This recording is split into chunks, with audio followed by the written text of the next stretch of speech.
30, 21 sampai 30. Kemudian yang terakhir 31 sampai 40 ditotalkan juga Bapak Ibu. Jadi ada 4 mendasar untuk kebutuhan yang mana. Keempat totalan tadi, yang nilai yang paling besar yang mana? 11 sampai 20 ya Mama. Untuk kebutuhan dasarnya akan kekuasaan. 10 berarti Bapak Ibu kebutuhan dasarnya paling tinggi pada kasih sayang dan rasa diterima. Kemudian yang kalau paling besar totalan kedua tadi 11 sampai 20 itu kekuasaan Bapak Ibu.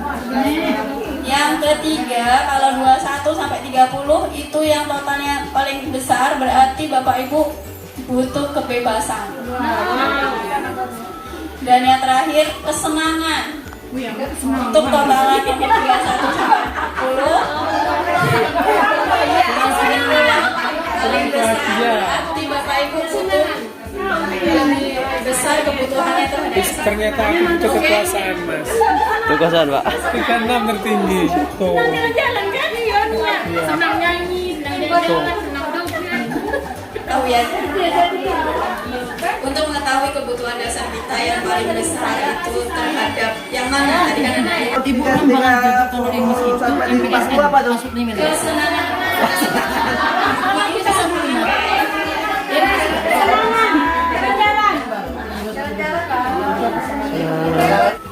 Masuk YouTube ya, ada YouTuber kita. Yang Ke sekolah. 5 posisi kontrol guru. Jadi sekarang kita berbicara tentang diri kita sendiri Bapak Ibu. Kita ada di posisi yang mana dari kelima ini. Jadi Bapak Ibu dalam modul yang saya pelajari, kita sebagai guru baik secara sadar maupun tidak sadar itu sebenarnya sudah menempatkan diri pada posisi tertentu. Apa aja itu? Yang pertama, penghukum. Guru yang suka menghukum itu saya apa bukan? Silahkan bertanya ke dirinya masing-masing. Saya. Lagi mikir hukum ya.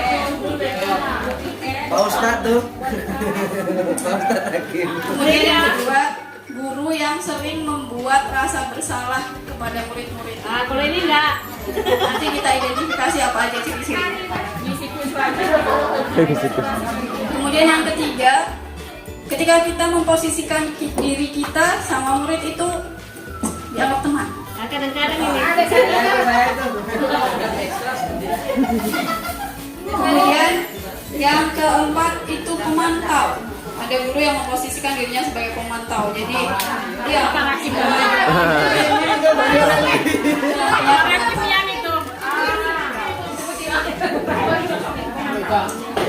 Kemudian Bapak Ibu yang kelima adalah manajer. Nah, Bu Marni nih, manajer. Mana yang paling baik? Manakah yang terbaik? Dari kelima posisi. Manajer lah. Jadi Bapak Ibu mungkin sebelum kita ketahui dari kelima posisi kontrol ini ya kita menganggap baik apa yang sudah ada dalam diri kita. Tapi ternyata kita perlu untuk merefleksi, perlu berbenah untuk menjadi lebih baik lagi. Nah kalau selama ini kita sebagai penghukum, jadi ciri-ciri guru penghukum itu kayak mana Bapak Ibu? Tentu dia terhadap kesalahan murid itu langsung spontan maunya menghukum. Suaranya keras, matanya melotot. Semua ciri-ciri orang yang Tahu sama siapa itu? Itu adalah ciri-ciri guru penghukum. Suka atau tidak suka memang demikian ciri-cirinya. Suaranya keras, gerak-geriknya seperti mau menerkam.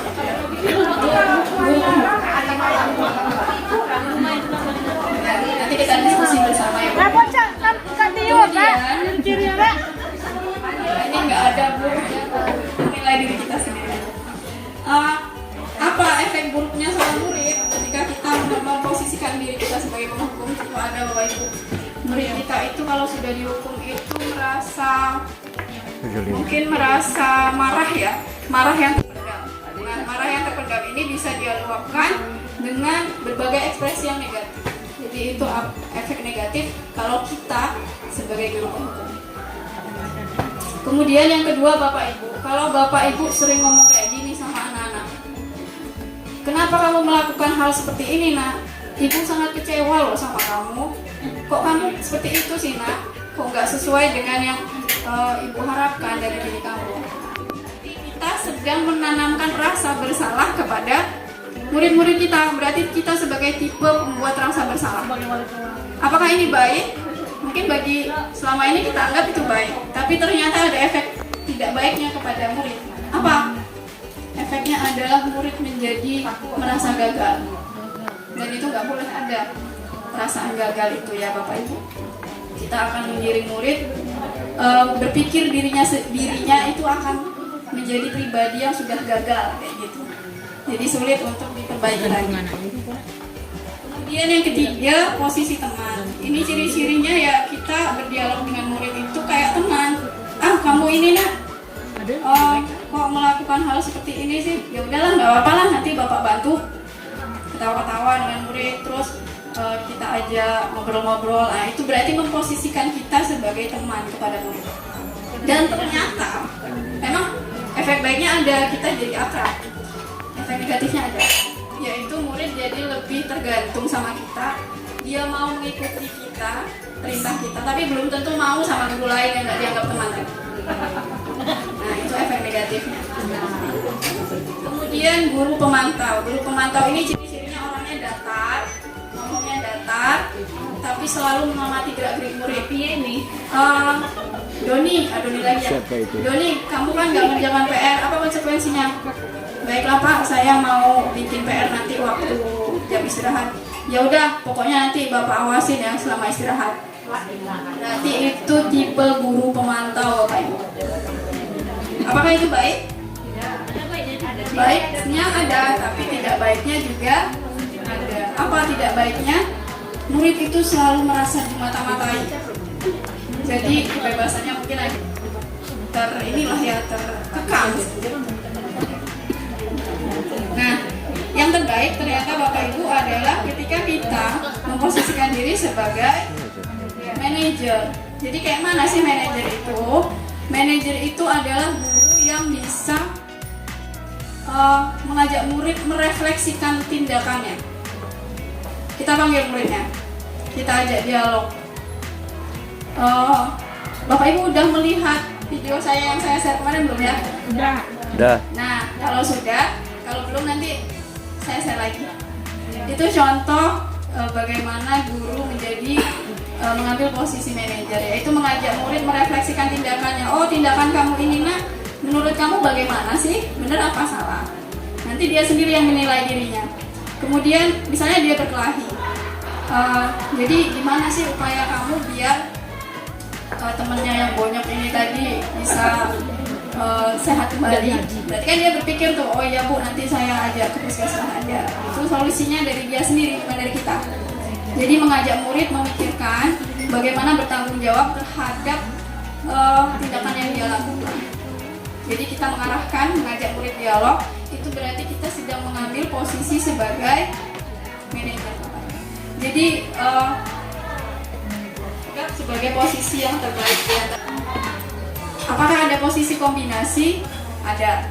Mungkin selama ini kita sebagai teman, bisa juga sebagai pemantau, atau manajernya udah pernah juga sih, tapi teman juga itu nggak masalah. Nah, gitu ya Bapak Ibu mengenai posisi kontrol guru. Silahkan kita menilai diri kita yang mana di antara posisi-posisi ini. Ada dua hal yang sering dilakukan guru di sekolah untuk menerapkan disiplin. Kalau nggak ngasih hukuman, ngasih penghargaan. Ternyata di modul saya itu banyak contoh-contoh kasusnya. Dua hal ini tidak dapat menimbulkan motivasi intrinsik jangka panjang Bapak Ibu. Kita memberi hukuman itu mungkin dia akan disiplin saat itu, tapi besok lain lagi yang dilakukan. Kita memberi penghargaan juga, mungkin dia akan motivasinya tinggi ketika diberi penghargaan, tapi besok-besok waktu nggak dikasih penghargaan, mungkin motivasinya melemah atau menghilang. Jadi kedua hal ini sebenarnya kurang efektif dalam menegakkan disiplin di sekolah. Ada juga pernyataan menarik itu dihukum oleh penghargaan. Jadi ada murid-murid yang merasa dihukum oleh penghargaan ternyata. Murid-murid yang mana? murid-murid yang tidak dapat penghargaan, Bapak Ibu. Dia melihat temannya mendapat penghargaan, tentu akan timbul iri, akan timbul pendapat-pendapat negatif mungkin dalam dirinya mengenai murid yang dapat penghargaan. Kemudian ada juga kasus-kasus lain yang menggambarkan bahwa kedua hal ini kurang efektif untuk memunculkan motivasi intrinsik.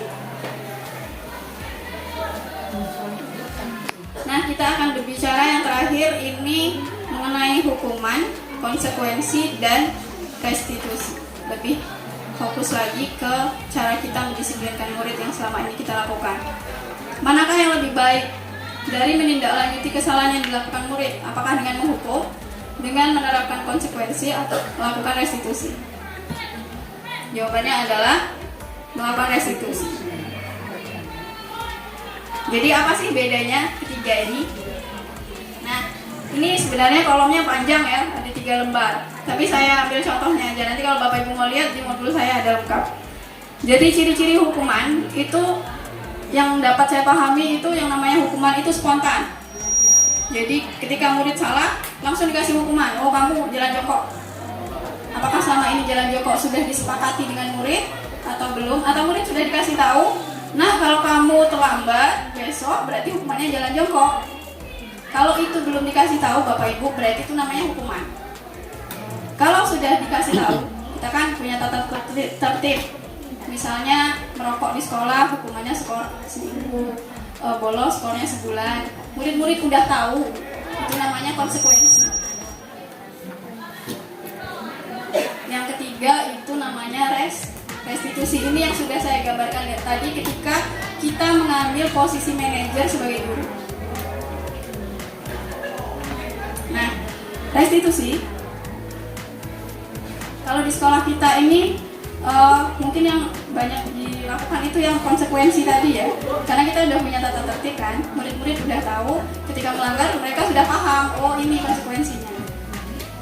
Nah, restitusi ini adalah pendekatan untuk menanamkan disiplin positif pada anak, di mana anak diajak untuk merefleksikan tindakannya. Merefleksikan itu artinya Bapak Ibu memaknai, mencari solusi untuk agar dia bertanggung jawab terhadap tindakan yang sudah dia lakukan. Langkah-langkahnya ada 3, makanya disebut segitiga restitusi. Yang pertama di sisi bawah itu adalah menstabilkan identitas. Kemudian sisi kiri itu validasi tindakan, dan sisi kanan itu menanyakan keyakinan. Contoh-contoh pertanyaan ketika kita melakukan restitusi, misalnya kalau di video saya kemarin itu tentang murid yang merokok.